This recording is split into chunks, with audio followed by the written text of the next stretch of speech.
morning, folks. This is the July 20th meeting of my microphone here.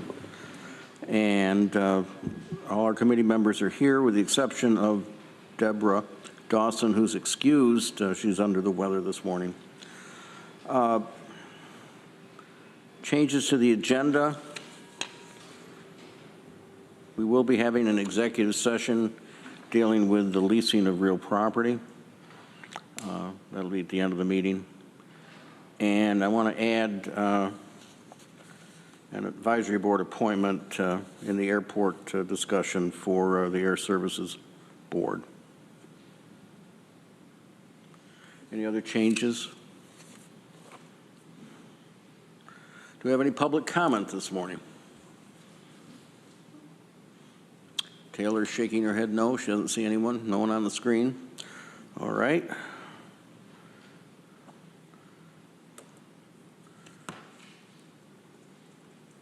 Here's report. Well, I just explained we're going to have executive session. It was interesting watching C-SPAN after I got home from a meeting last night, and the House of Representatives was debating the 5-year renewal of the Federal Aviation Administration authorization. I kept hoping I would hear something about the passenger facility charges, but I didn't. They did mention it was an 840-page bill, and there were congressmen talking about regional airports, so I can't tell you whether that's in there or not. I don't know whether Roxanne will have any information on that when we get there. I guess Roxanne is there. Roxanne, have you heard anything about the new bill, whether the PFC increase is in there? I have not. I've been hoping to hear something this morning, but I know we've been pushing for it, and many of the legislators have as well, but I've heard nothing definitive on that yet. Well, I'll reach out today to see if I can find out any additional information if they're looking at doing that, but it would surely help us tremendously. yeah, I was going to say, we've talked about that for a couple of years and how much that would help our operations. Absolutely. Let's go to Lisa. Morning. Good morning. Thank you, Mike. A couple of brief updates from county administration. One is at our last month's meeting, Mona Smiley from the Community Justice Center gave an update or discussed the potential of a mural on the side of the Center for History and Culture, and as part of the Reimagining Public Safety and Community Healing. And we said that we would come back with you to show conceptual sketches, so I have one to show you. The Black Girl Alchemist project up through the Southside Community Center.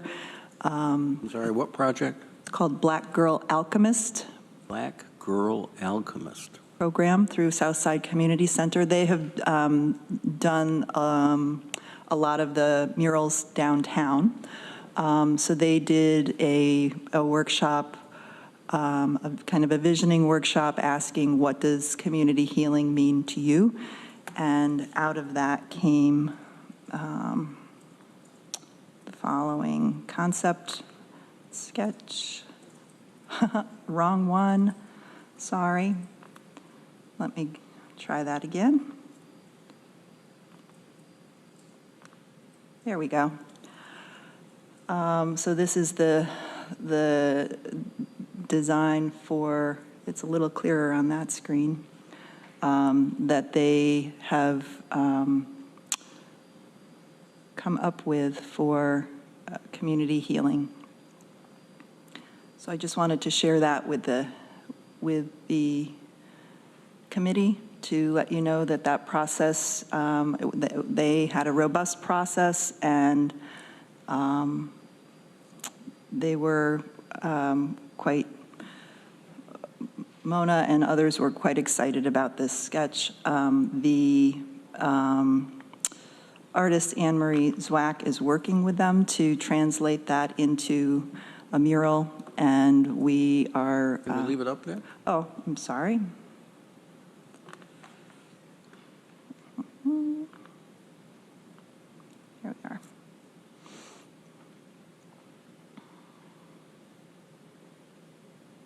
I'm sorry, Lisa, go ahead. Oh, sure. So, so it encapsulates, I mean, our local waterfall. There, you know, they did a process where they brainstormed words and designs and conceptual ideas and so forth.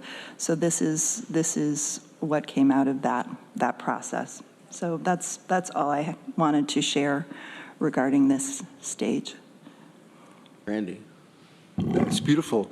I can't tell by the picture, she's not nude, is she? I don't know. Okay, I couldn't tell. If it was, I wouldn't have liked that, I guess. But I didn't hear the question. I thought it was beautiful, but I couldn't tell if she was nude or not. I didn't know if that was, I just couldn't tell, so. Doesn't look it. I think it's kind of a silhouette, All right. someone in the water. Are the figures any particular people, or are they just representations? I think they're representations. I like it, but it seems awfully dark for the location. Yeah, I think in that, looking on that screen kind of washes out the detail. It's over here, there I see greens and blues and the waterfall lit behind it. Greg? I think we should let artists do the art. It looks great, right? It's going to resonate with people differently. Yeah. And I think we approved putting art on there, so I appreciate you bringing it to us. But I'm sure whatever creative ends up on the side of the building will be another piece of art for the community to enjoy. So thanks for bringing it to us. Well, Greg, I sort of disagree. I think it's public art, so I think people have the right to chime in on it. Yeah, we can chime. Yeah, but I mean, I'm not going to, I would disagree that, or I don't know if this is what you're saying, but I don't think we should edit the art. You know, I think we agreed that space was open for community art, and people can chime in if they like it or not. I mean, people can do that in a gallery or walking by, you know, a building that they like or don't like.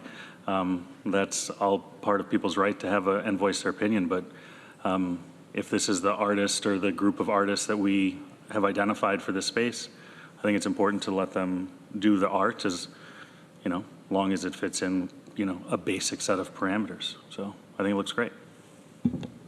I understand your position, but I feel a little differently. Okay. Anything else, Lisa? Yes, I'm going to start. Thank you for showing that to us. Sure. Second update, I'll leave to Norma. It's about the CDL training or testing. The folks came down from Department of Motor Vehicle to check the site out at DC3. And because of the kind of where the light posts and such are located in the parking lot, it is not going to work. So, but we do have, they actually suggested another site, so we're going to start checking some other options. What site is that? Well, I haven't contacted anybody yet about that, so, but I will definitely report as soon as I know more.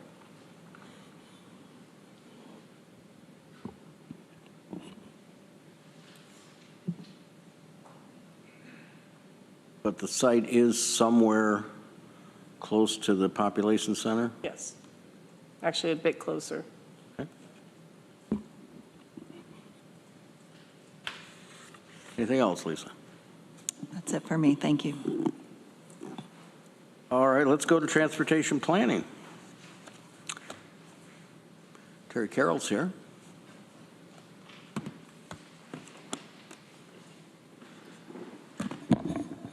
All right. Hey, folks. So we have a resolution for you to consider. I apologize for not getting the memo into the agenda packet, but hopefully you all have a copy. We printed some out for you, and I think it got sent around ahead of time. Joining us today is Tyler from Enterprise Fleet Management. Thanks for joining us, Tyler. Just to give a bit of background, and then I'll kick it over to him. We started this process, I was looking today, it was August 19th, 2022. So we've been almost a year long into this process of investigating what it would be like to lease either our entire fleet or a portion of our fleet. And so we've gone back and forth a bunch. We've done a lot of different financial analyses. We've talked to the departments and heard feedback. We worked with administration to figure out how this could all work. And I think we're feeling pretty confident that this is a good move for the county in terms of financial savings. But also the thing I want to highlight is it is a very arduous process to buy vehicles. There's a lot of work that I do, that our admin and DPS does, but also that finance does. And our purchasing department for finance puts in a lot of work to buy these vehicles, and it's really difficult, and no fault of their own. But I think this process will help clean things up, and so we're excited to present it to you and welcome any questions that you have. So I'll turn it over to Tyler to give a quick overview of what we're talking about today. Yeah, thank you, Terry. And then, just a quick introduction of myself. I'm Tyler Kniff. I'm an account executive and fleet advisor with Enterprise Fleet Management. I've been with the company for about 7 years. And then, to Terry's point, we have been having pretty extensive conversations over the course of the past year at this point in regards to the potential of approaching this partnership between Enterprise Fleet Management and the County of Tompkins and its fleet. I've got a quick PowerPoint just to run through to kind of give you guys an overview of not only my organization, but also what makes us so effective and who it is that we work with today. So I'm going to go ahead and share my screen. Can everybody see what I've got up here? Yes. Perfect. So just an overview of Enterprise Holdings as a whole. We're not just our rent-a-car division. We are a lot more than that. Our second biggest arm being our fleet management department. Across all of our business lines, we have over 2.1 million vehicles across the globe. That makes us the largest fleet in the world, the largest buyer, largest seller. Tremendous amount of economies of scale come with that, as well as a lot of insight and resources as it pertains to the vehicle market. You can argue that we have the most to lose as well as the most to gain when it comes to managing a fleet of vehicles as effectively as possible. So we're constantly refining our processes, finding better ways to do things, consistently keeping our ear to the ground on what's happening within the vehicle market and the industry, so that way we can better refine our own financial processes, operational processes, and be as effective as possible. What we do on my side of the business in fleet management is we take that industry insight, those resources, that buying power and selling power, and we bring them down to the local level for our partners, whether it be municipal, private, or non-for-profit, take advantage of that to run a safer fleet, more reliable, more sustainable fleet, and most importantly, you could argue a more cost-effective fleet. So some of the programs that we bring to the table for our current clients range all the way from acquisition through to the resale of the vehicle. Primarily what we're going to be talking about today, Terry touched on it, is one of the big pieces is acquisition. From there is going to be financing and credit lines. We utilize an open and equity lease structure, which the majority of our government partners, we have over 100 different government partners across the state, utilize to make their cash, that's available within their budget more impactful across the fleet. So they can replace the number of vehicles that they'd like to replace, be more aggressive with that replacement plan, be more in tune to the market in the most cost-effective manner possible.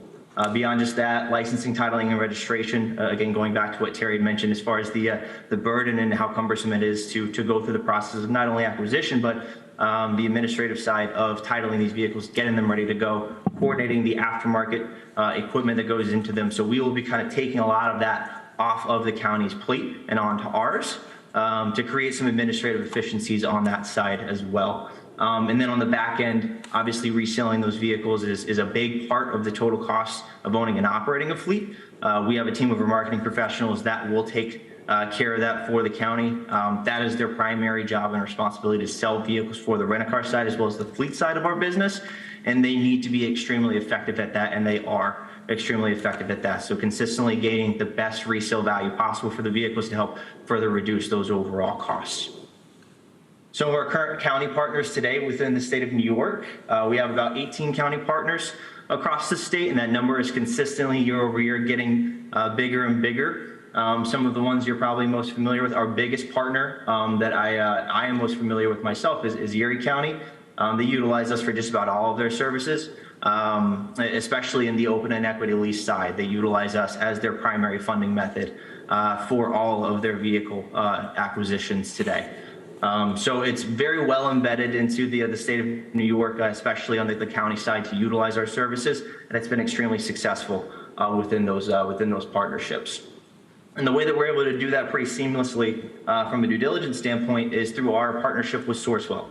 We are the preferred fleet management provider for Sourcewell, and that provides pre-negotiated pricing structures for everything that comes into our suite of services. So from a pricing level, everything is already pre-negotiated and contracted through that. And that's the primary way that we're going to be pursuing this partnership today through Enterprise Fleet Management and through the County of Tompkins. And I'm going to kind of pass it on to Terry here in just a moment, but the primary departments that we've identified are the Sheriff's Department, Department of Social Services, Public Health, and Mental Health.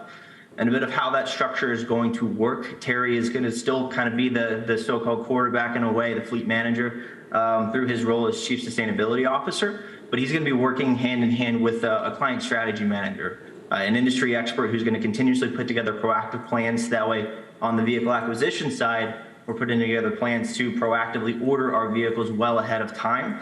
So that way it takes as little time off of Terry and his team's plate to acquire these vehicles. And beyond just that, for more immediate needs, we have a massive network of dealer relationships that we can take advantage of to where we're searching for vehicles and Terry and his team are not. And we're finding the best pricing possible, the right vehicle that fits the mold of what you're trying to accomplish. And he's going to kind of act as the liaison amongst departments to make sure that their needs are being met, their needs are being heard, and that everybody's on the same page at all times.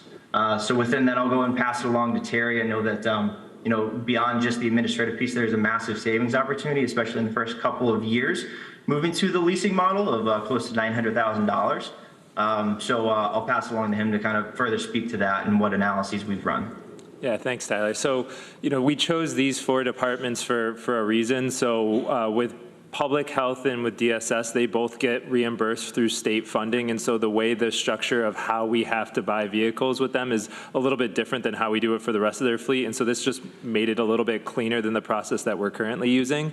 And then with the sheriffs, and I'll throw mental health in there now that their whole health, they're being managed together, the vehicle fleet, and the mental health fleet's actually just a few vehicles. So it made sense to throw mental health in with public health there. And then with the sheriff's office, they have almost them and highway are our largest fleet, but they turn over vehicles much more frequently than anyone else. They're driving much more than any of our other departments. And so because of the frequency of turnover, because their vehicles are so expensive with the upfit, and because there's this opportunity, I think it made sense to move to the lease model for them. I think that's where we're going to actually see a lot of the financial savings is on the sheriff's side. And then the financial savings themselves, as Tyler said, the first couple of years, the savings are pretty large. And that's because instead of buying, 40 vehicles, 30 vehicles, whatever it is in a given year, you're leasing them for that year. And so that price initially is pretty attractive when leasing versus buying. Once you get to the point where the entirety of, the sheriff's department, whole health, DSS are all being leased, versus what we would purchase in a given year, it starts to equal out a little bit. And as I said in the memo, some years it might be a little bit negative in terms of financial savings. Some years it'll be positive, just depending on which vehicles we're turning over in a given year. But I think the makeup, even in those negative years, is going to be in that staff time. And in another piece that we haven't talked about yet is, I think I've mentioned in previous meetings, the vehicle acquisition market right now is really tough. We have vehicles that we ordered over a year ago that we're still waiting to come in. And the process that we have to use as a municipality is we have to put it out to bid on the OGS vehicle marketplace. We have to hope that a dealership will answer. And oftentimes we've put out bids, no one has answered. So we've either had to sole source or just wait. A good example of this is the sheriff's jail van. We went out to bid for it earlier this year. No takers. Have tried a couple times, no takers. And so we're still waiting to buy a van for them. Going with Enterprise, we don't foresee having those issues. Them being, the largest purchaser of vehicles, they don't have to go through the bid process. They can work directly with manufacturers. I think it'll be a lot cleaner where we can say, hey, this is the jail van that we need. This is how we need it upfit. And then it can just be given directly, obviously, I always say given to us. We'll pay for it, obviously. But it'll be delivered to us, and we won't have to do the whole rigmarole of doing the bids, working with the dealerships, working separately with the upfitters. And so I think it'll be a lot cleaner. And then just the last thing I'll mention before turning it over for questions is we've talked with all of the departments. They had some questions. I feel like we've answered all of them. We let them know that we were coming here today to talk about it. Everyone seems to be on board. But again, this is to us, I think we're viewing it in some ways as a pilot, right? So if a few years down the road this isn't working out, it's not something that we're locked into forever. And we've talked about what an exit strategy might look like. Essentially what it ends up being is we would have to pay for the residual of the vehicles that we're leasing, or we would just lease them until that lease, we decide to end that lease period, and then we would just, continue on purchasing vehicles. So there is an off-ramp. I don't anticipate us having to use that, but I want to say that this isn't something that we're locked in forever if it goes wrong. But again, I don't anticipate this going wrong. So I'll turn it over for any questions that you all might have. Lee, go ahead. With the emergency vehicles, how does the upfitting work? Lee, could you please use your microphone? Yes, Thank you. sorry about that. How does the upfitting work on, for lights and sirens and radios and cages and all those types of things that have to be enhanced? Yeah, so my understanding, and Tyler, jump in here if I get anything wrong, is we would let Enterprise know what exactly we're looking for in terms of the upfit, and then they would be basically procuring that upfit for us. And so we talked, they have a number of different upfitters that they work with. They don't have, I don't believe they have one upfitter in our area that they work with, but I guess they upfit often with Bush Electronics, who we use as well. And so it would be a very similar system where we would say, okay, we're looking for this package to be added to this vehicle, and the vehicle would show up with that package already in place, right, Tyler? Yeah, that's exactly right. So whether it's Bush Electronics or any other, we would pre-coordinate all of that upon factory order of the vehicle or upon acquisition through a local dealer. And it's not always going to be a situation where it's cookie cutter and it's every vehicle gets all new equipment. There are some instances where it makes sense to potentially repurpose equipment, which we can also be a part of that process as well, and give you the ability to have that flexibility vehicle by vehicle to make sure that whether it's new equipment or pre-existing equipment, that solution is as streamlined as possible and as seamless as possible. So, however that looks, we can help facilitate. Yeah.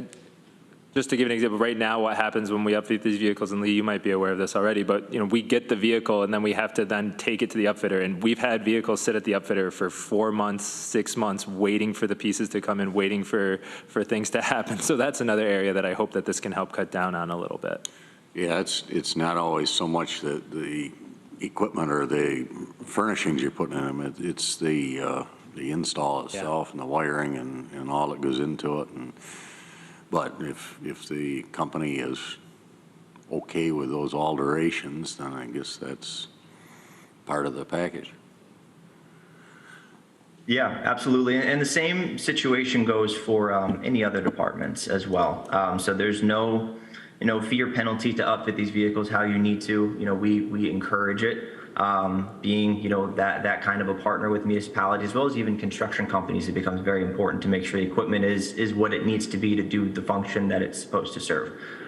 So it's never a problem. We can sell it as is, or like I mentioned, you can repurpose that same equipment to the next vehicle. Thanks, Taylor. Terry. Greg? You're welcome. So are we buying the upfitted equipment, or is the upfit part of the lease of that vehicle?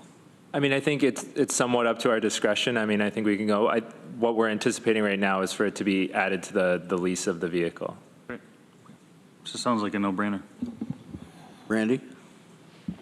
Yeah, Terry, thanks for the insight and thinking about something different. I appreciate that. Would have been nice to get the memo a little earlier, so appreciate that as well. Very interesting that Enterprise is privately owned. I'll have to look that one up. So the lease agreement, if 3 years from now we say, we want out, so it's just a matter of making a determination of buying out the lease. So I imagine some leases are longer than others. Is that? So Tyler's the expert on this, so maybe I'll defer to your answer on this, Tyler. Yeah, no, you're exactly right, Randy. So some leases are longer than others. It depends on the utilization of that vehicle and how much upfit's going on it, how many miles it's going. But to your point, yes. So at the end of the term, basically, if that's the route you want to go is run it to term, typically we've depreciated that vehicle down to a residual value. So you can either buy that vehicle out for that residual value at term, or you can cycle that vehicle out. Enterprise will still sell it for you, or you can sell it on your own side. And then whatever that difference is between the resale value of that vehicle and the reduced book value, that difference is yours to keep. That's your equity. You can maintain that. Or pre that vehicle coming to term, if you want to just cut ties and decide, I want to take full ownership of this vehicle, at that time of the decision, whatever the reduced book value is at that time, you can buy that vehicle out for that value. So there's a number of different ways to go about it. But yeah, primarily, most customers just run those vehicles to term, cycle them out for a new one, take that equity, whether it's back into the municipality for other capital projects or area of funding needed, or they keep that money in the fleet and roll it into the next vehicle.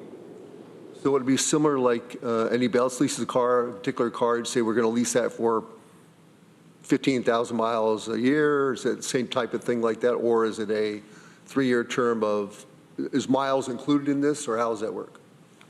Yeah, so when we determine the term, mileage has a lot to do with that.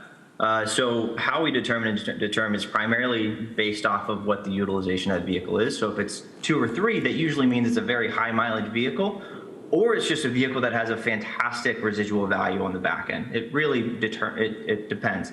But as far as any like hard structures into mileage, there is no limitation on mileage. We just want to be able to project that out so we can depreciate it appropriately.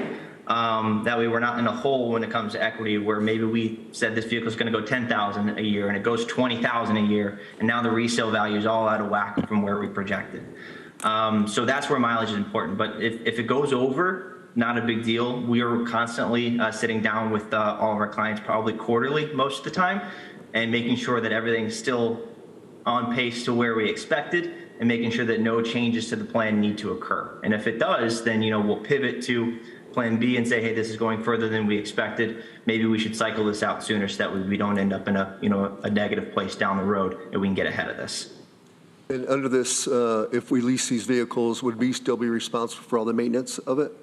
Yeah, so there's some different options that we can avail ourselves if we'd like to. I think the current plan is to continue to do a lot of the basic maintenance that we do ourselves. For the electric vehicles, obviously we're not doing oil changes, but for the other, especially the sheriff's vehicles, a lot of it's oil changes, tire rotations, windshield wipers, things of that nature. A lot of the times when we have the bigger fixes, we end up shipping it out, is my understanding. And I know Jeff's here, so he can jump in. But like cars that are under warranty and have an issue that has to be warranty fixed, I think we often send to the dealership. Unfortunately, the sheriff's office, they collide with deers not too infrequently, so that gets sent out to go to body shops. So that kind of stuff would still continue. We would just want to coordinate and communicate pretty well with Enterprise in terms of that and figuring out where it should go and things along those nature. But a lot of the basic stuff we'll continue to do in-house. Thank you. Does Enterprise do anything unique related to monitoring the use of the vehicles, or is it something that we would just decide? So we're in talks with them about telematics, so adding telematic devices that would be able to track the usage of the vehicle as well as a whole bunch of statistics. And so it's been our intention even before this Enterprise contract to put telematics in almost all of our vehicles. It's something that the Highway Department already does with their heavy-duty trucks. We'd like to do it with all of our vehicles. And so that's something that we're planning on continuing forward with. And my last question. I've been reading a lot about electric vehicles and the goods and bads of all electric vehicles. You may have saw the email from Deborah Dawson. There's a lot of articles about all electric vehicles and the mining of those materials, and it really isn't environmentally good for an all-electric vehicle. So what is your thought on vehicles that are hybrids, or can we get those if we decide to make that change? Is that an issue at all? Yeah, I mean, the nice thing about this partnership with Enterprise is I think if anything, it opens up the number of vehicles that we can get. Right now, what we're bound by is what we can get on bid. And so typically when we put out to bid, there's only a few different manufacturers, dealerships that belong to manufacturers that answer. So, Ford, Chevy, Toyota, GM, those are pretty much what we see typically. And there's only select vehicles a lot of times from those manufacturers and dealerships that we'll see. And so I think going through enterprise, it opens it up a little bit where we can try and pick and choose what makes the most sense for the county. And one of the things that we made sure when we started this conversation was that any partnership would be able to adhere to our county policies that exist. And there's never been a question that would be able to be the case. And so whether it's buying electric vehicles, plug-in hybrids, regular hybrid vehicles, that's all on the table. Thank you. Terry, a couple of things. Yeah. How is Enterprise paid, or where does it get its money? Yeah, so I'll defer to Tyler in a moment here, but I believe there's a fee on acquisition and a small fee on sale of vehicles, but Tyler can give the specifics. Yeah, absolutely. And Mike, that's a good question because, we're a private company. Our revenue is kind of how we run, but a number of different ways. So everything is already sourced well pre-negotiated. I'll start with that. On the front end, when we acquire vehicles for our customers, whether it be through factory order or stock, it's a $60 fee for us to do that for you. So we make a little bit of money there. From there's a management fee component on the monthly payments, basically gaining the strategic insight of your local client strategy manager. And then we also act as the bank. Can you go a little bit slower? You talk fast, and I didn't catch all of that. No, it's okay. So on the acquisition on the front end, we make a little bit of money there. Yeah, I saw that. And then there is a management fee component to the lease structure, which is factored into the analyses that we've run. So there's still a large savings opportunity there, but that is a piece there. And we also act as the funding structure. We are the bank. Enterprise FM Trust funds all of the vehicles that are on lease through our fleet management division. So there's a small interest component there. And then on the back end, when we sell a vehicle for our customers, again, similar to the front end, there's a fee for us to sell it, but we are outstanding at what we do there, so we more than wash away the cost. But those are the primary, revenue streams for us within that relationship. So does the contract specify these commission rates? Yes, it does. And Terry, you've reviewed all those, right? Yeah, we've taken So a that look gets at that. added on to the cost of the vehicle over the lease period. Yeah, it's amortized over the course of the lease vehicle, yeah. And for, personal leases with vehicles that I've had, if there's damage, the lessee has to, or the lessor rather, has to pay for the damage. And if the vehicle isn't bought out at the end, or there isn't a new vehicle with a new lease, there's a restocking fee. Do we have to pay all of that? No, you do not. So the way that our structure is different within the lease, being an open and equity lease, there's no wear and tear fees or mileage penalties, so you can use the vehicle however you need to.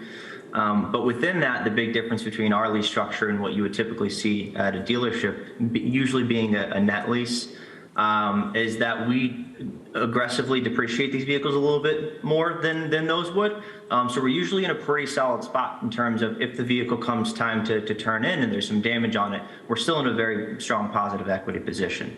Now, where that kind of transfers over to the county in terms of does it cost us anything, Enterprise isn't charging anything. We don't care if the vehicle comes back damaged. We deal with a lot of government partners, highway, DPW, sheriff, that have heavy utilization, as well as construction companies that use these things pretty hard.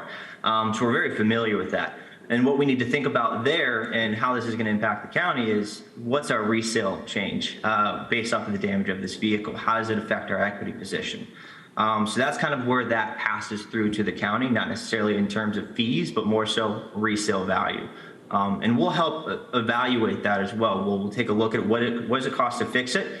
And how does that fix change our resale value? And is there a positive there? Then maybe we should get it fixed because it's a net positive to go and take care of that. Or maybe it's the opposite and we should just sell it as is and just kind of cut our losses on the damage and take the equity and move on to the next vehicle. So we'll continue to evaluate what that situation, is what is most appropriate within that specific situation.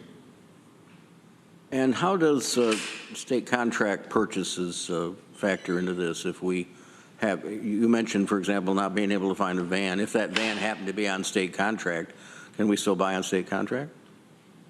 Yeah, I suppose that we could. I'll say that in the last, year and a half of doing this, we've seen almost no state contracts. They've really pulled back from releasing those. And so, but if there were to be one, we could certainly work with Enterprise if it to figure out what makes more sense, to go with the state contract or to just go through the Enterprise lease. I don't think this binds But we our would be hands. able to buy, the county would be able to buy on state contracts still and not have to go through Enterprise, is that right? Yeah, I mean, certainly we could. I mean, we still will continue to operate the Green Fleet Capital Fund. We're still buying a whole mess of other vehicles for other departments, so we still could presumably buy off that contract. All right, thank you. Anyone else? It looks to me like it gives you a lot more flexibility than what you've got today, and I know it got to be very difficult when I was trying to buy vehicles toward the end. So I'd be happy to move this motion, make this motion. Been moved, is seconded by Greg. Further discussion?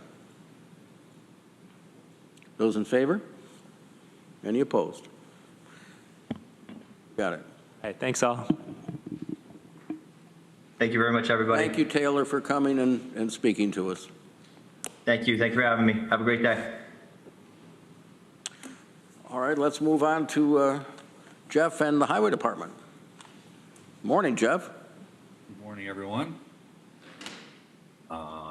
For today, I have the quarterly highway capital status report. I can go through that real quick if the committee would like. Yes, please. Okay. So going through the first project, we have Station Road stream restoration. It's a WQIP project. This project is starting, I believe, today, but very soon, if not today, with clearing and grubbing. All permits have been approved, working with DEC. It's about, I think I did the math, it's about 450 feet of stream restoration, including 2 culverts that are being sized much larger than what's there. If you recall back in, I believe, 2015, this was the site of quite a large deluge of water. It was a microburst.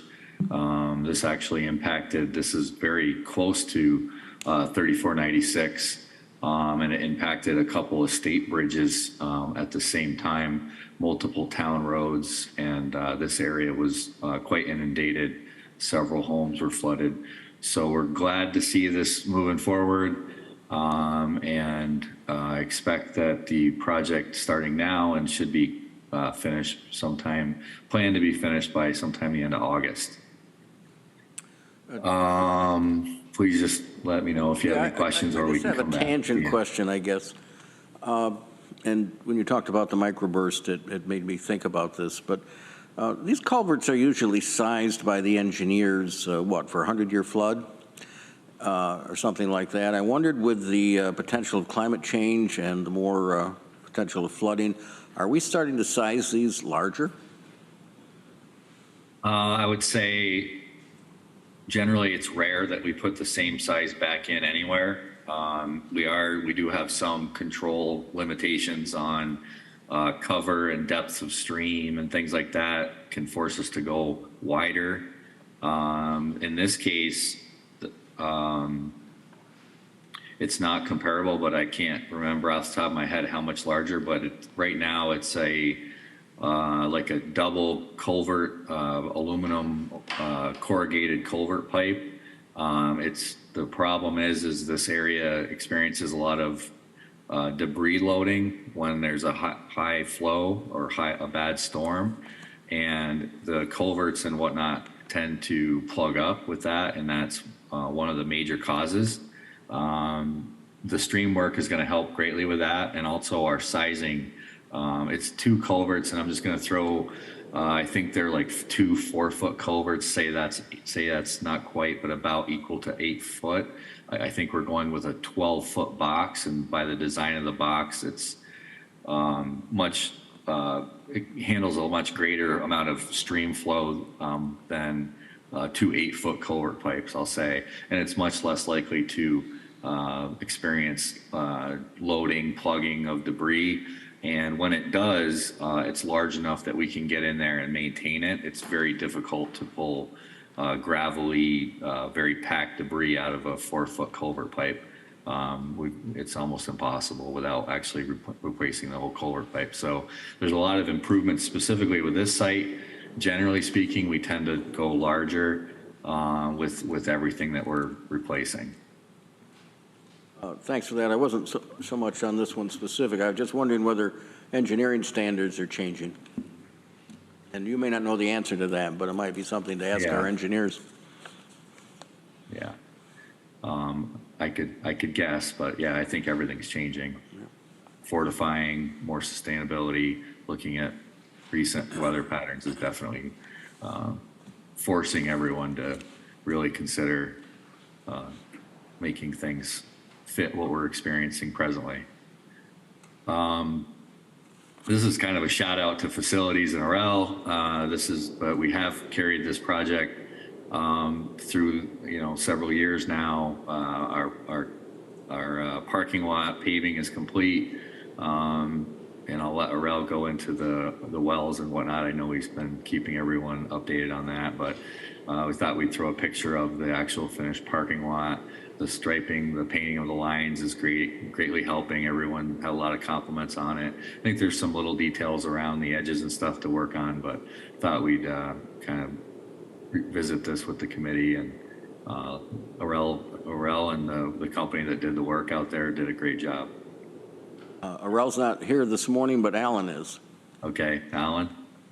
Arel and Alan. We have Podunk Road.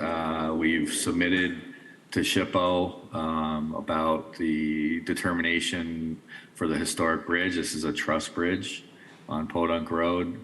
So we're in that phase presently. We're looking for their concurrence as to what's decided on how we handle preserving that bridge at that location, or if we can store it somewhere, or what they're gonna require us to do. Fall Creek Road Bridge we have, again, Labella is doing this one for us, and we're kind of through negotiating a contract. This was a little bit dated, but they were also completed the state-local agreement with the state, which held that up a little bit. So as we move forward, we'll be going into some preliminary design on this project. This is on the tip. This is funded through the federally funded. It's not a Bridge New York. Podunk is a Bridge New York project. If you've heard, this is our Bridge New York culvert project. They're presently working out in Brooktondale on a box culvert. I know they've been setting units, so that project is moving along well on schedule. I did hear you see Jesse Wildman is the EIC on the job. Jesse is keeping me very nicely updated on all this, and they are moving, I think, at this point, their schedule looks to be on time, and they are scheduling to move into the Pine Tree Road culvert replacement. There will be notice given. We're going to help out a little bit with that. There's going to be an electronic message board placed at the site to notify everyone and give them as much notice as possible of this project. And that is scheduled for July 14th closure. May have noticed it's been advertised and out in the news, and Shauna shared the notice as well with everyone, I believe. The announcement of Bridge New York next round applications. The county ourselves, we were successful with a culvert on Midline Road. There's a photograph of the culvert in its present condition here. The grant amount is $1,178,000. This is the very beginning of this process, so you'll be hearing more as we move along and select a consultant and develop a state-local agreement to get that passed. That will go through the committee and the legislature for approval. This is planned to be added to the capital plan next year. So as you start going through the budget process and are in visiting and looking at the capital plan. This is a new project starting next year based on the award of this grant. Also, I'd like to say that the county is receiving funding for a bridge. The town of Ithaca wanted to be a sponsor and progress a project and gain that experience. We did meet with them, and that was how they wanted to do it. So we're happy to assist. We've been very successful with other towns in the county being awarded and then assisting. It's Town Line Road in the town of Ithaca. They did receive an award. I'm not sure the amount, but it's I think it's $2.5 million, something. It's a really, really nice big project, and we're happy to see them receive that funding. There were other funding, and I don't have the list in front of me, but if anybody wants to see the list of where some awards went, the city was awarded, I know, one bridge right there by high school on Cayuga. The Lee Road culvert in the village of Dryden is funded too, which is really important because it's directly downstream from TC3 and its parking lots, which cause even more water to come down. So that's a really good thing. Yeah, I do recall seeing the village of Dryden as well. Yeah, that's great. Cortlandt Street Bridge is preliminary design. We kind of updated some photographs. If you notice, there's kind of the present condition of the two large culvert pipes that are going under the culvert through. This is going to be switched over to a normal looking span bridge, concrete deck, that sort of thing. And Jeff, I forgot to ask when on the Fall Creek Road Bridge project, and there's a nice picture of it there, and shows some of the trash that collects when there are pillars. And will the new bridge be a free span? the Fall Creek Bridge is actually a rehabilitation project, so it's looking at doing very deep concrete fixes to all the cracking and that sort of thing. It's not a replacement, so the triple box design is still going to remain. We do have to fairly often go out there and remove some larger trees, but it's not as often as we would think, maybe. I think that design is actually located several places along that road. It was kind of a common, that's an old state road that we transferred and took over as a county road. So that was a pretty typical state design when they, upgraded that road at some point. So to answer your question, yes, the basic look of that is going to remain with this project. Okay, thank you. On that Fall Creek, can I ask, when are you looking at the construction on it? I think there's a 2-year delay from design to funding the construction. I don't have the tip in front of me. I can get you that answer. So it's a ways out. I think it's 26. Okay. I can verify that to you very easily. Okay, no, that's all right. And I guess what draws my attention to is a 2.7 mile detour. It's going to be an interesting period there, especially on a traveled road like that. But got to do it. Yeah, for sure.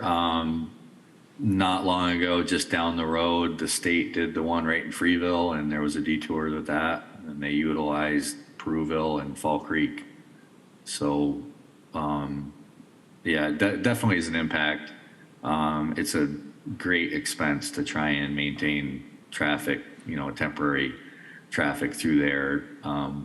It's not necessarily something that I'm sure we'd have to adjust the budget to try and do something on site.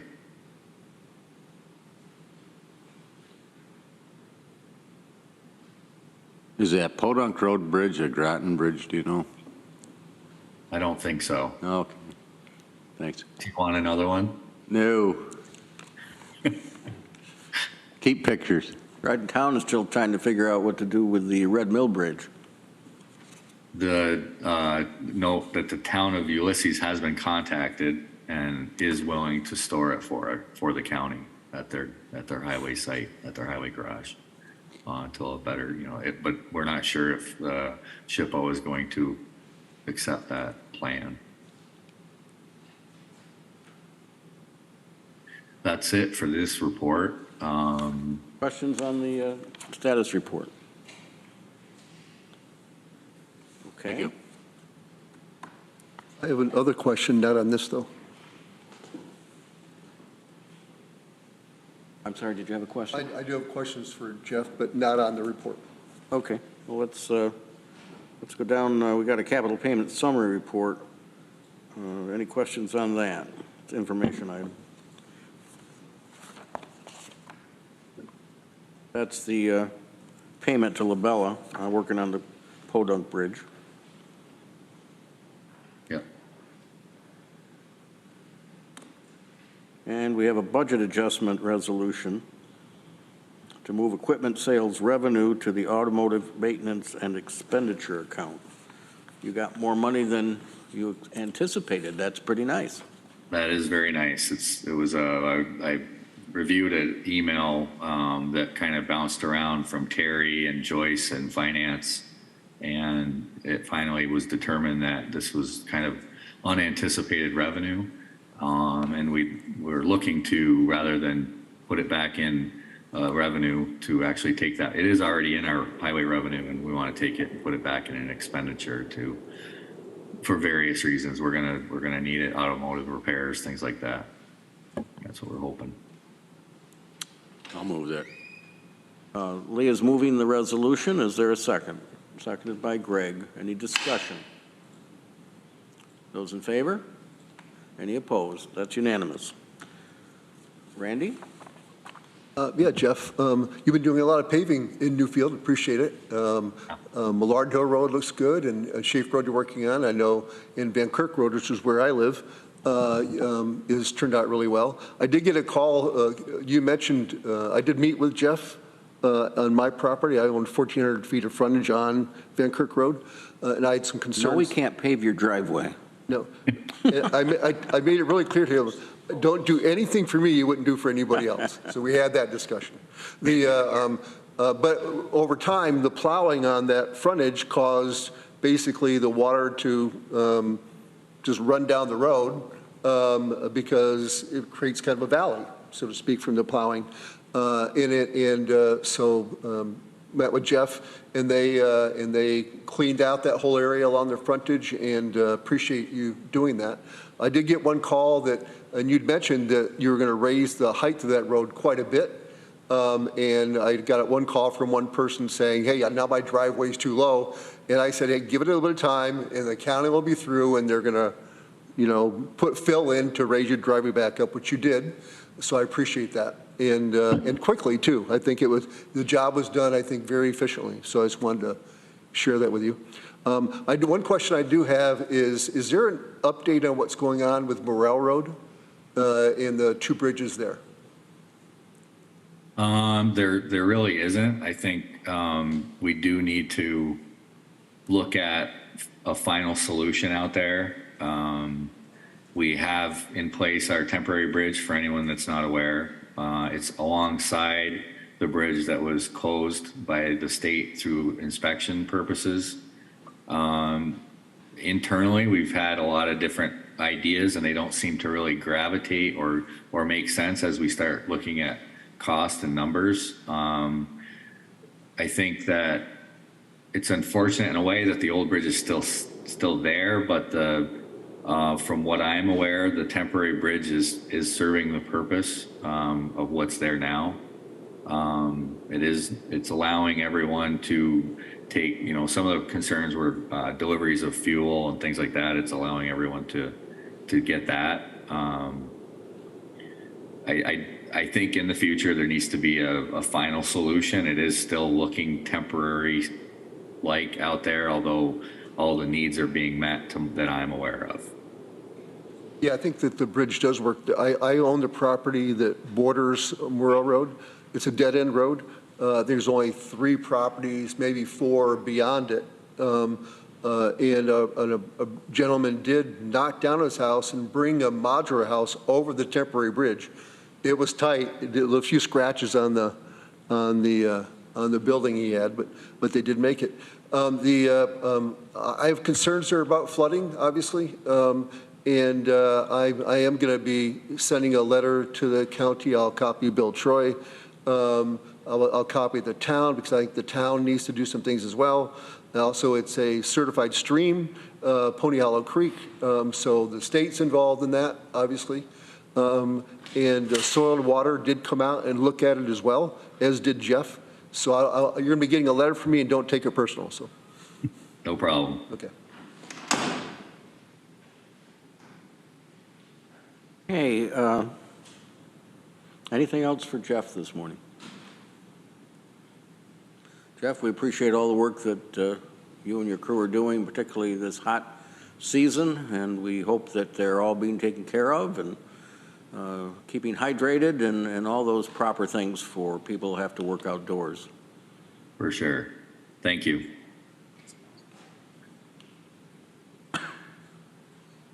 When we were on transportation planning, I neglected to ask Frank Doldo if he had any comment he needed to make this morning for us.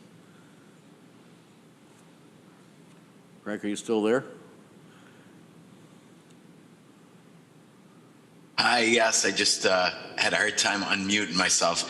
I have nothing to report, no questions. Well, we're pleased to have you at our meeting, Thank you. as always. Let's go to airport. Roxanne. Good morning. I just have a few brief updates before the resolution. Give a quick heads up. I know you're constantly interested in how the airlines are doing. Our load factors are increasing.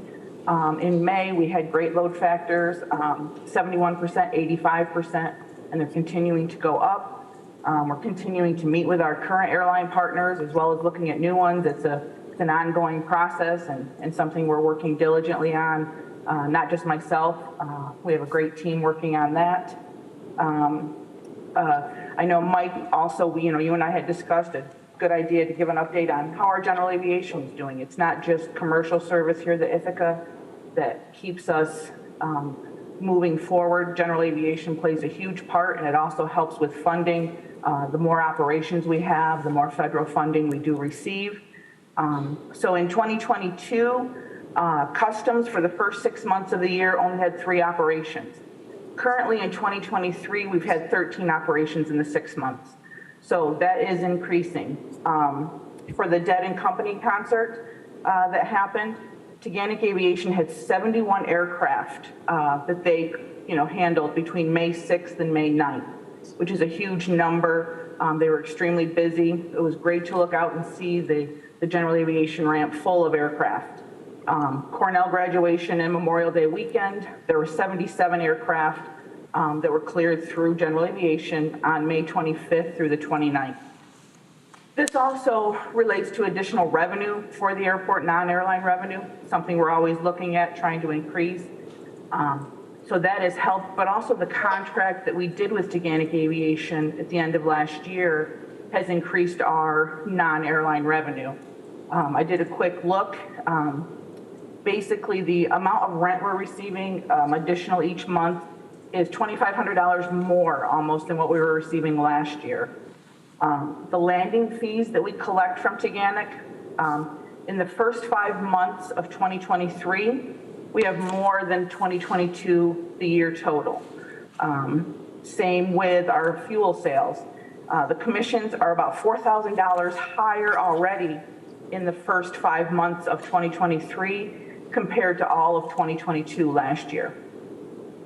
With Customs also, they're doing clearing with not only passengers, but there's also clearing, and I got information from Mike Horan on this. It's for, they're transporting, or they're translating into revenue from the FBO and the county relating to freight. So not only Borg Warner, there's another company in Auburn that they have to come in and get paperwork for their freight that they're carrying. So if, with Ithaca having Customs here, they can come directly here, be able to clear the freight as well, get their paperwork taken care of. And Mike Horan did a quick check on this for me. In the previous 90 days, there was about $4,500 additional collected because with customs we can clear freight.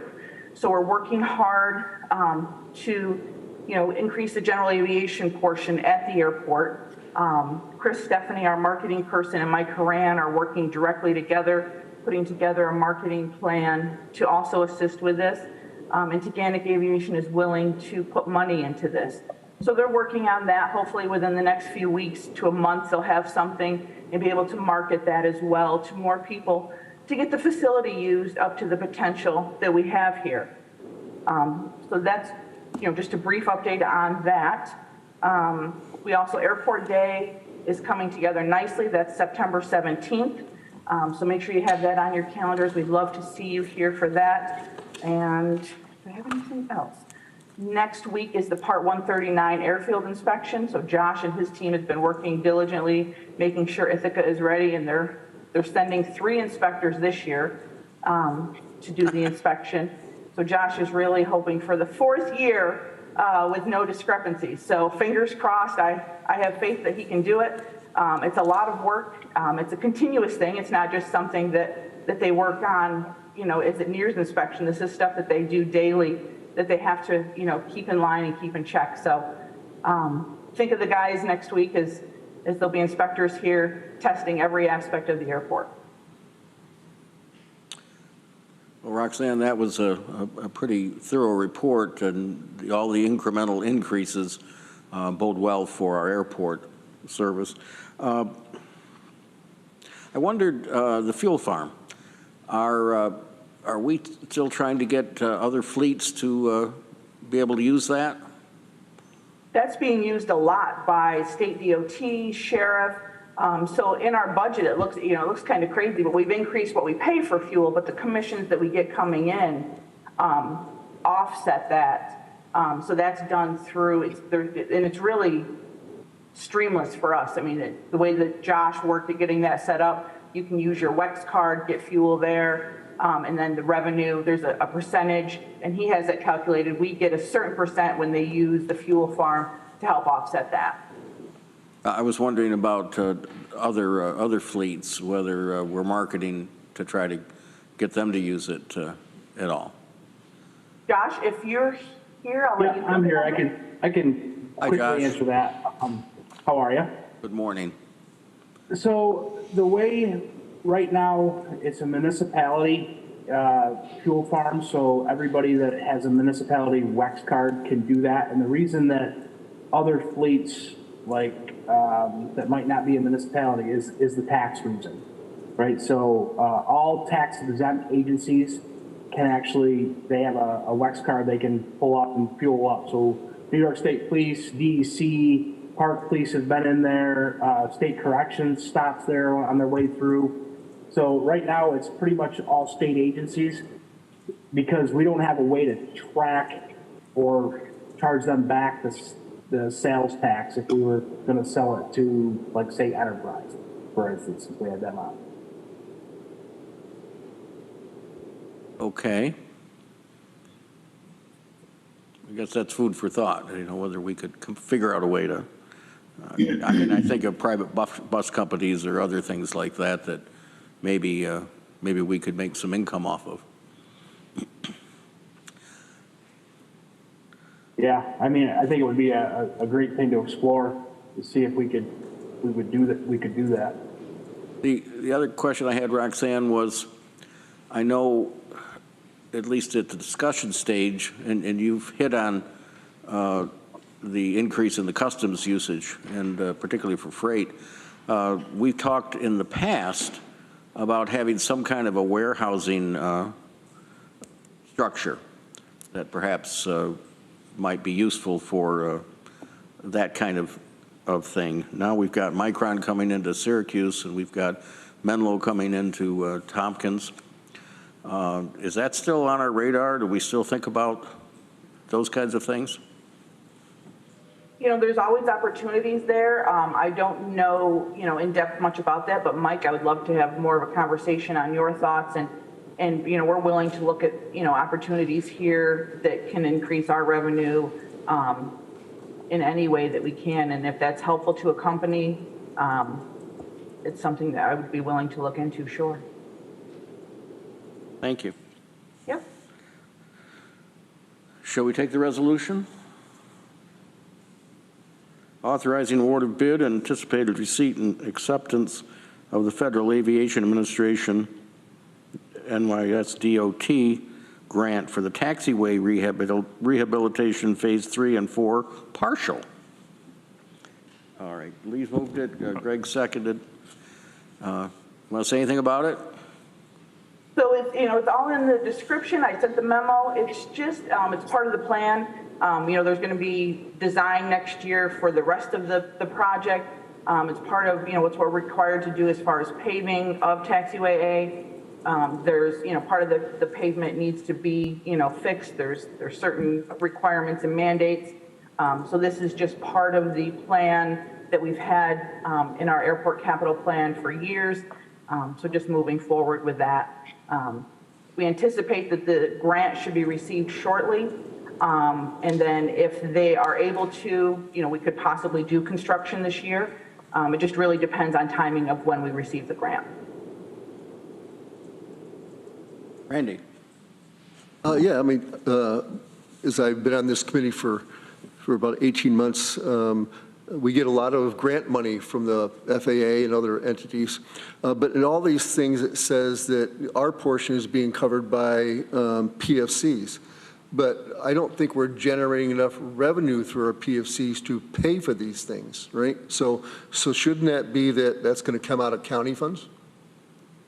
So they will eventually be covered by PFCs. Initially, the county will cover them if we don't have them, but the PFCs will be collected. It's put in an application, and then it'll pay the county back. So these are approved for PFC usage. As an employments increase, our PFCs increase. And again, as Mike had alluded to, hopefully we get the PFC charge increase. That will give us additional funds. So these are PFC eligible and will be in an application to be paid for by PFC. They may be they're collected at a slower rate. I understand that, but we're not collecting enough money through PFCs to pay for these things. So I'm just, I know maybe this is the structure it needs to be, but I think this year next year and next year, we're going to be taking money out of county funds to pay for these things. So that was just an observation, so. Okay. Are we ready to vote? Those in favor? Any opposed? That's unanimous. We've added an advisory board appointment to the Air Services Board. Melissa Marqueza is the Ithaca College representative proposed. Does anyone need an executive session to look at that? Not seeing that. Does someone want to move it? Greg moves it. Is there a second? Seconded by Lee. Any discussion? All in favor? Opposed? Unanimous. Anything else, Roxanne or Josh? Mike, before we let them go, I'm glad Josh is on there. I made mention at the legislature meeting Tuesday night. I want to thank the airport for sending the crash truck out to the Groton Junior Firefighter Camp. You had probably 300 people that saw a demonstration of what your equipment and capabilities are, and thanks for plugging in that hole for us, Josh. No, anytime. I think the kids enjoyed it, and the staff that gets to go out and do a little pub event and meet some new people is good for all of us. Thanks for the invite.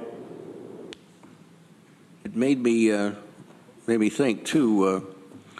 And where was it? I was just reading. They were talking about emergency services, and that Tompkins County has 2 professional fire departments, and one, of course, is the city of Ithaca. And we don't always think about the professional fire department at the Tompkins County, or I say Tompkins County, that's what it used to be. Ithaca Tompkins Regional International, I want to get it right. Ithaca Tompkins International Airport, which I think is pretty important. The people that serve out there are always ready in case there's an emergency. And I think it honed in my mind why we're applying for a new fire station for a grant for that. And hopefully, eventually we'll be able to get that facility built at the airport. Thanks, Mike. All right. Moving right along. Let's drop down and do the minutes. Let's get them done for the executive session.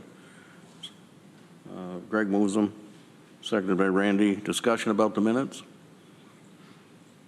Taylor always does a nice job for us. All those in favor?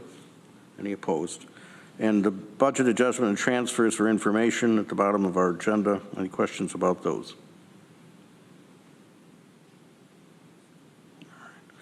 All right, let's go back up then.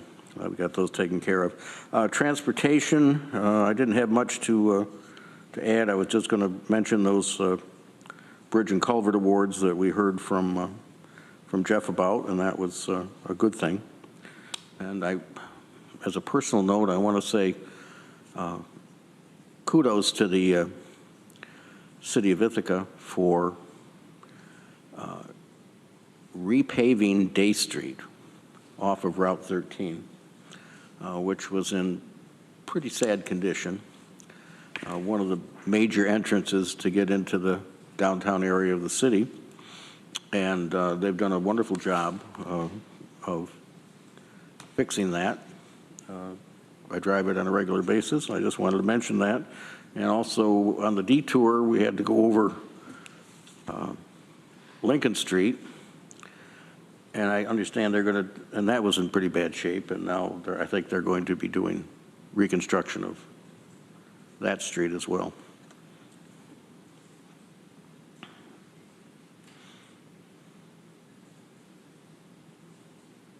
They are closing Route 366 in Dryden to Virgil. They've got the big flashing signs up on the 21st, and I'm not exactly sure what they're doing. I'm thinking maybe there's a culvert replacement or something up there. But they had the signs up earlier in the year, and then they came down, and now they're up again. That they're going to close at 6 p.m., close Route 366 at 6 p.m. on July 21st. Stay tuned.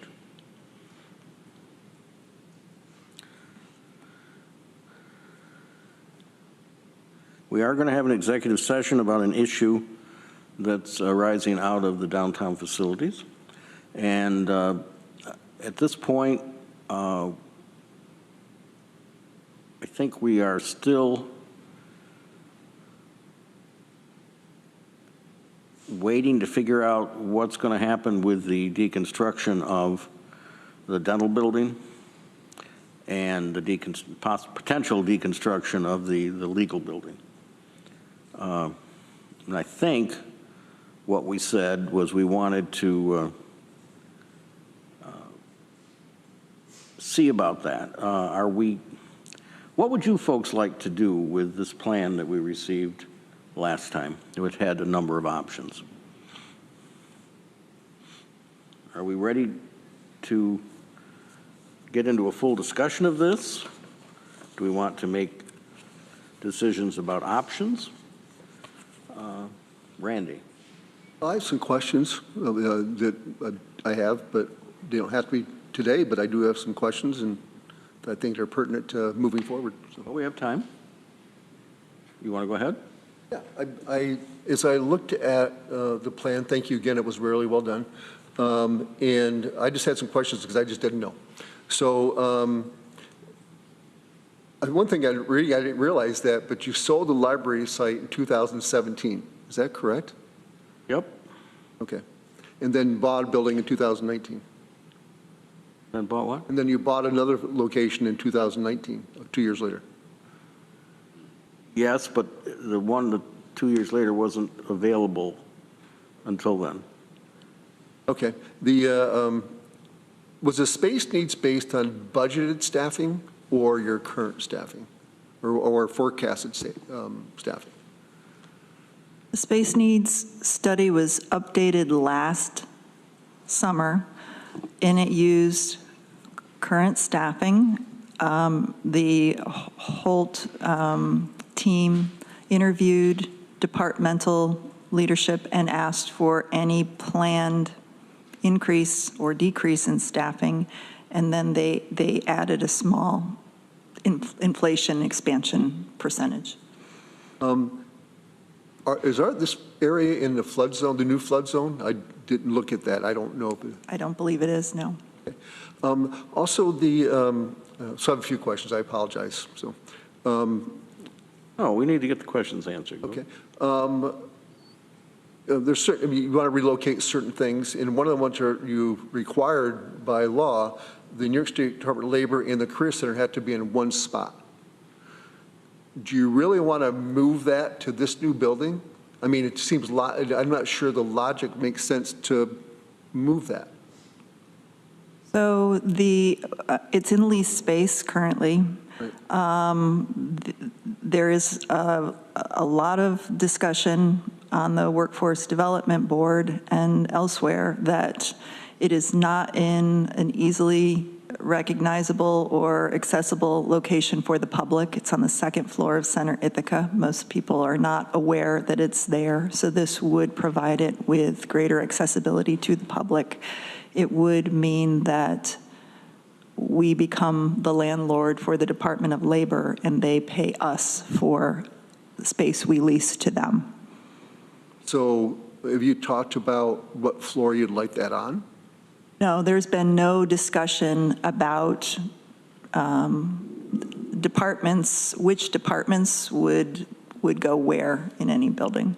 That would come in during, I believe, the design phase if we were to, if the legislature moves in that direction.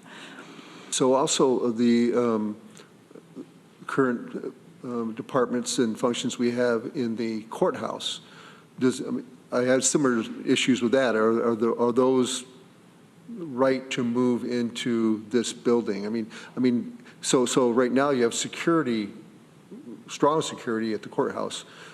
Would you have to bring strong security into this building as well? I think it's a discussion that we've been having internally about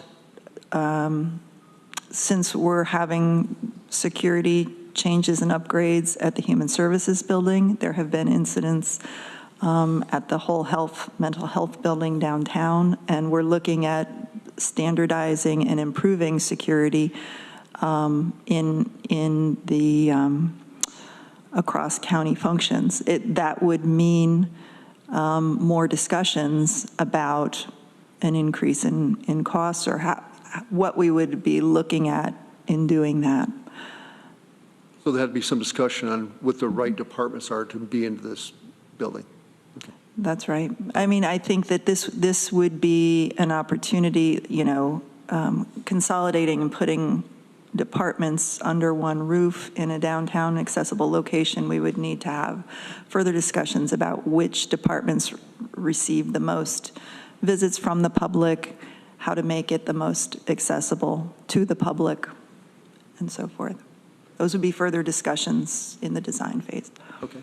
And the other thing, I've already read the recent article in the Ithaca Times that there was 87,000 square feet of empty office space in the city of Ithaca now. That just seems like a lot. And so we're building another building. I'm not sure how that matches out, but and I think office space in general is not being utilized as much as it used to be because of COVID and changes and whatnot. There's huge vacancies all over New York State, in other places as well. So I was surprised when when they said it was 87,000 square feet. That surprised me a little bit. All right, I may have some more questions, but that helps me. Thank you. But if I might comment on that last point, in years past, there was a group of legislators who felt very, very strongly that the county shouldn't own any buildings, that it only ought to lease. So that is something that's been looked at. And I think the majority felt that we should own buildings, but leasing has its own problems and it has its own benefits. And you can easily make a change without as huge capital costs. The other thing is, I wanted to, on your questions, the county clerk's office and the DAs are county offices. They aren't required to be for the security that's in the main courthouse. The main courthouse is for the court system. Doesn't mean we shouldn't look at that, but that's one of the problems we have is people going in for passports and other things simply have to go through security in order to get to the county clerk's office. So there may be reasons for them to go to the post office instead to try to get their passport applications.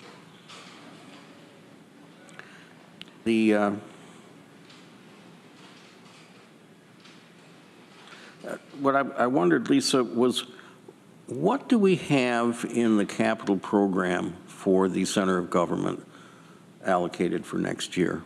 Or are you going to allocate?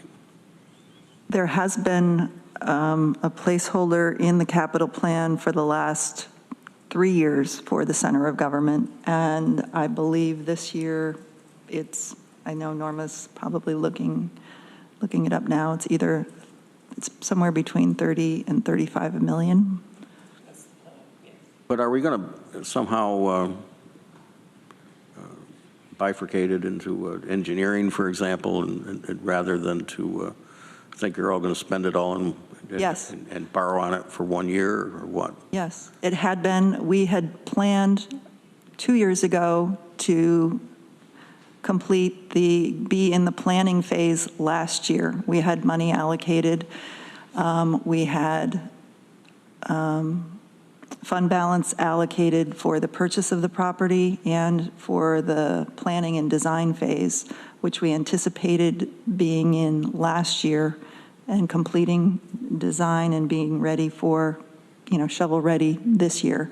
So everything is moving out in the capital plan accordingly. And it is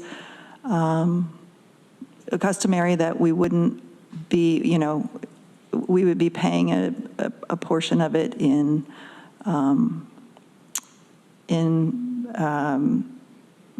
general fund,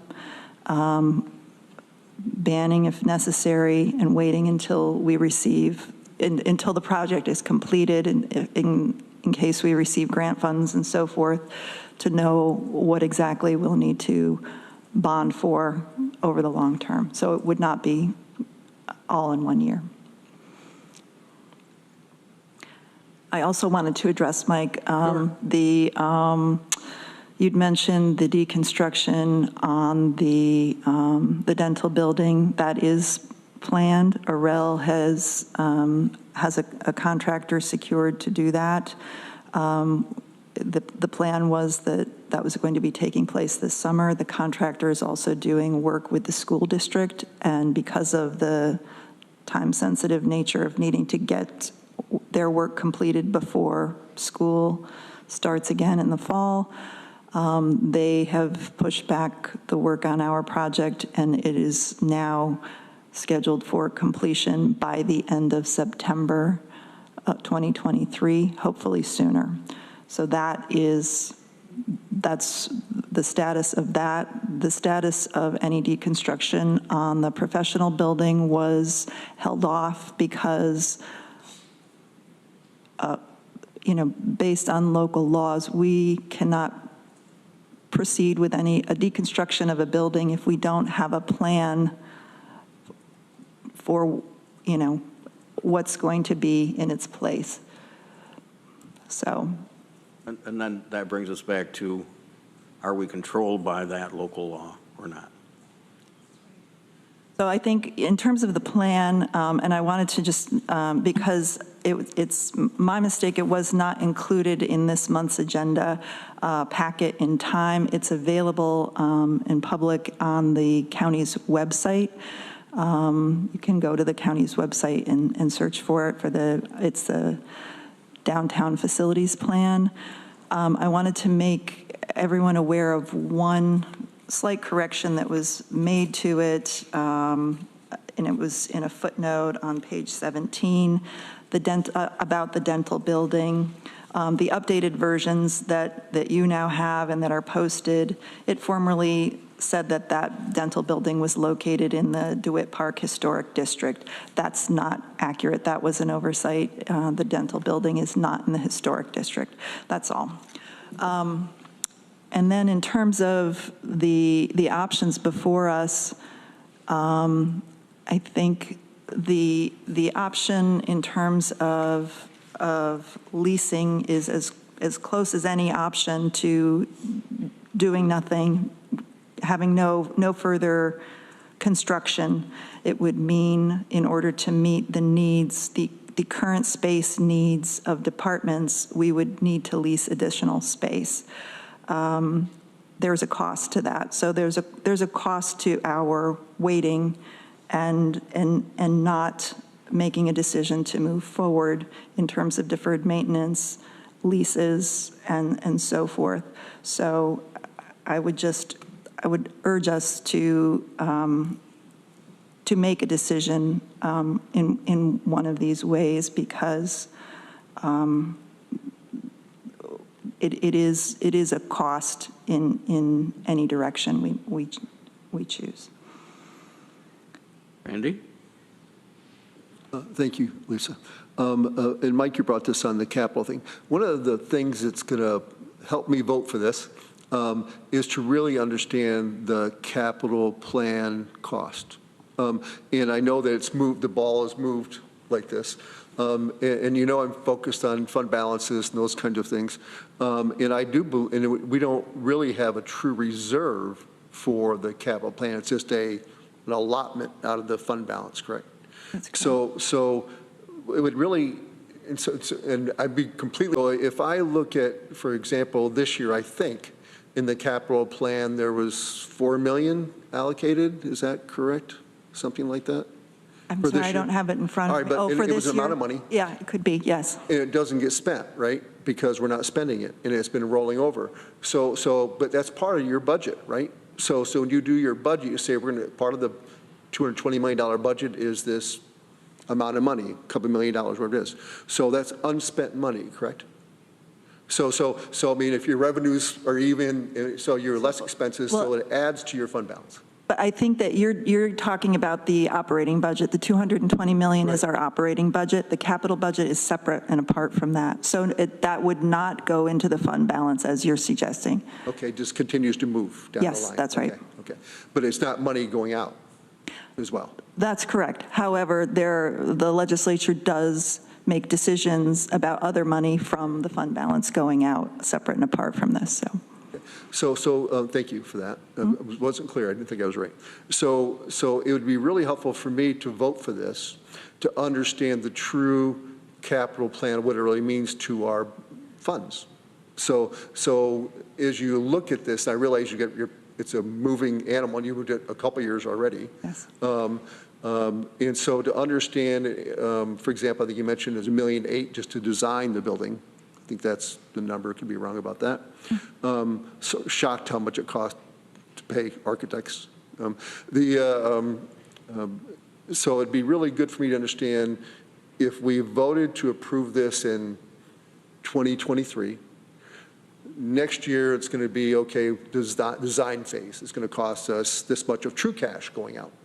You know, right? Because it's so understanding how that would be, and okay, so now you're going to build it in 25 if you're lucky, or 26, but also because the interest rates will change and how that figures in. So that would really help me to vote for it, to really understand the dollars. So. Lee? Just kind of picking up on this. So if there's $4 million set aside thus far, that's either a down payment on a building or used toward the engineering and architect's costs as part of the first steps. But we're still looking at major bonding, and Norma's anticipating that with bands and other things. Yes, we have, we've purchased the building. I think it was $2.8 or $3 million, and we purchased that in 2022 using fund balance. we have, through the course of this project, there's an assumption, and I don't have it in front of me, but of use of fund balance, I think of 9 million throughout the course of this project. And then there are other anticipated funding streams that we are eligible for applying for in terms of energy savings grants through New York State and federal grants. And we've applied for a congressionally directed spending grant this year. Some of these grants, we need to be, in order to be eligible for them, we need to be committed to the project needs to have commenced in order to be further eligible for them. So that's also something that we cannot fully anticipate or budget for until we're further along in the process. And one other question, and maybe we'll hear about it at Public Safety this month, or where does the working group on the public safety building stand, and do you see a recommendation or a direction there that can fold into this overall capital plan program moving forward? I can respond. Can you? And I should have mentioned that in my chair's report. The working group has completed its 4 meetings that it planned. It has made comments on the public safety report that was sent to our committee, and those comments are being consolidated by Travis Brooks, and we'll be reviewing them, and then those comments will be basically a supplement to the Public Safety Committee's report. And then it'll be coming to this meeting, to this group, and what I'd like to do, and I mentioned this in the working group, is have a preliminary meeting between the 2 committees, Public Safety and Facilities, and talk about, what are our next steps and what's the thinking of the Public Safety Committee and what we need to incorporate if we move ahead with a capital project for the jail. Does that answer your question or not? How soon would we be seeing that and having that meeting, do you think, Mike? Travis said the comments were he was going to consolidate them and then set a time for any further comments, I guess, within a week or so after that. So I'm guessing we'll get it sometime in August. And do you see some dollars being, estimates being attached to it, or at least? No, none of this has dollars attached to it. This was to sample the opinion of some of the folks in the community. Particularly, we had people had served time in the jail that were in the focus groups, and other things that made suggestions about, for example, the family space for visitation. For example, the separate cells versus dormitories, those kinds of issues came up. And the pods versus linear cell blocks.